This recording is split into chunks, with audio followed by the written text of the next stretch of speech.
So I finally unlocked the Bone Blossom inside of Grow a Garden, which is going to be the new highest and rarest and just in general best plant inside of the game. So today I'm going to be breaking down everything for you in regards to both the quality of it, how you should integrate it into your common day grinding strats, and then in general the best way you can optimize value out of this plant. So starting off with obviously the rarity is the Bone Blossom. I don't understand its direct rarity, but as you see, it seems to have like its own format and its own. So if we go and check out the Wikipedia, we can see it is in its own rarity, which is going to be categorized as transcendent. So usually plants will have their own value and rarity based on, mythic, divine, prismatic. This one's going to be in its own rarity alone, which is the reason why it is up front the just biggest and highest. Secondly, its base value is beyond higher than the Candy Blossom. So if you want to use, say, my website, which will be probably in the description if I remember to put it there, we can check the base sell value of this plant. So drag over this and then I'll search for the Bone Blossom. Bone Blossom has a base sell value on average of 157,000, which is nearly 60,000 or almost 70,000 more than the Candy Blossom, which used to previously be the best. And with max mutations at a base kg weight, it can be worth nearly 10 billion. Also, if you were to slap on genuinely everything and say you got it to like 200 kg or something like that with a big friend boost, it would be worth like 13 trillion, right? By far one of the new best grindable plants, because I know previously the best method used to usually be around the honeysuckle, but the only issue around the honeysuckle was the chances of getting it big enough. Also should probably show you the strategies on how you can get it big. So this was just using the sprinkler method, and I'll show you some other strategies later. But another thing is it does kind of have a cool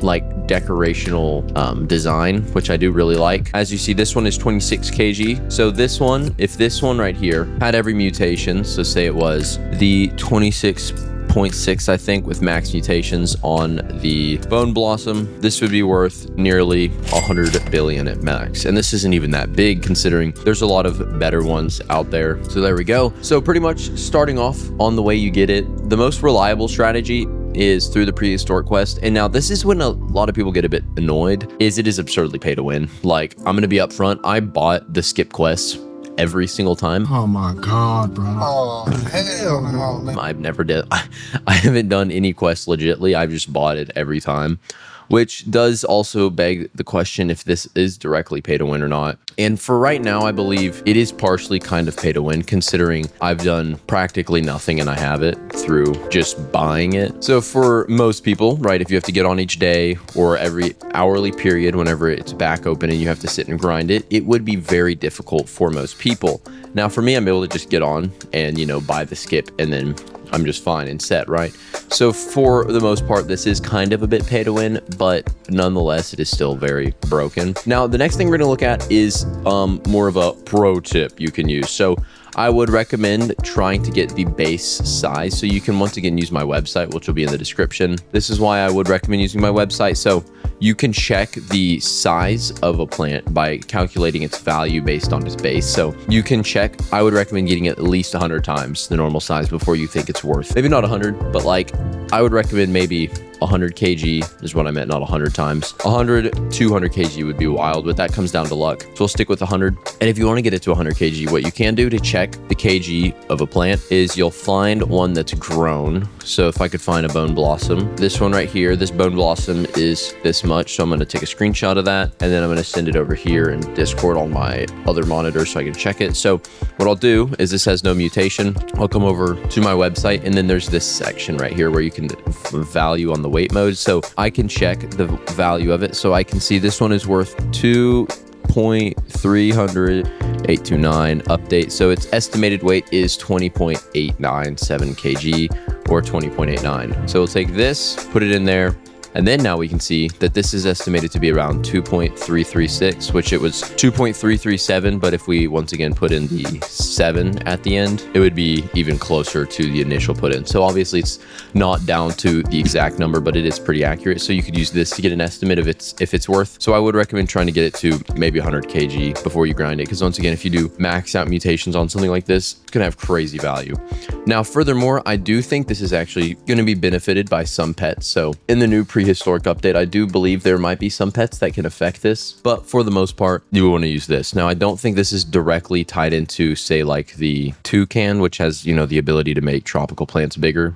But the next thing, honestly, to cover would probably be the value you can get out of this for trading. So actively right now, if you could get a really big one with a ton of mutations on it, you could easily, like, you know, get someone to give this to you, right? But furthermore, one thing to note is the value of it isn't really directly set in correlation to trading. So if you do have, say, a really big one, obviously the number set is valued, but I do see a lot of people say that they're trading like some high value candy blossom, but you know, since it's a candy blossom and a rare plant in general, they do tend to oversell it because they're like, oh, it's worth, you know, say 100 billion, but it's a candy blossom and it's really big, so I'm going to sell it for the equivalent of like 150 billion or so, like that. So that is one thing to note, is you could literally take the upfront basic value, but since it's a new plant, like highball with it, which is one thing to note if you do get it fast enough though, because I do know they kept changing the time on the quest, because it went from 6 hours like per quest to 12-hour per quest, which is a bit annoying, but this was set in mind to where you could probably get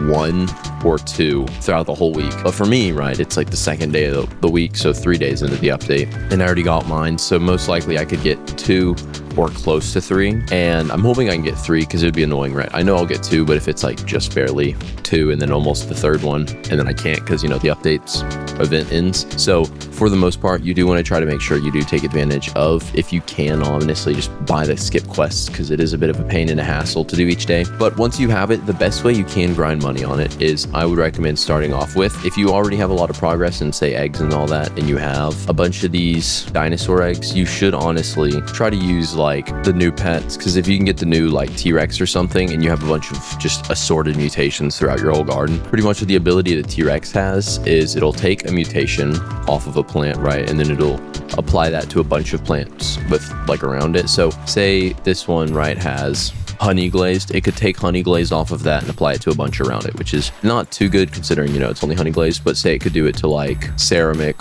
or disco or other really rare ones, or some that are only obtainable from a rare admin events or stuff like that. And then the best thing about it is it could add it to a plant, like it would remove it from one plant and then add it to another, but then it could then get that mutation back and re-add it to the plant it was already on and then add it to more, right? And eventually over time it'll just spread out enough to where practically every mutation's on every plant you have. So like for this thing right here, this one has bloodlet, I believe, and then I don't think this one has bloodlet up here, so something like that. So eventually, say the bloodlet mutation could spread around to practically every plant in my entire garden, and stuff like that would be pretty interesting.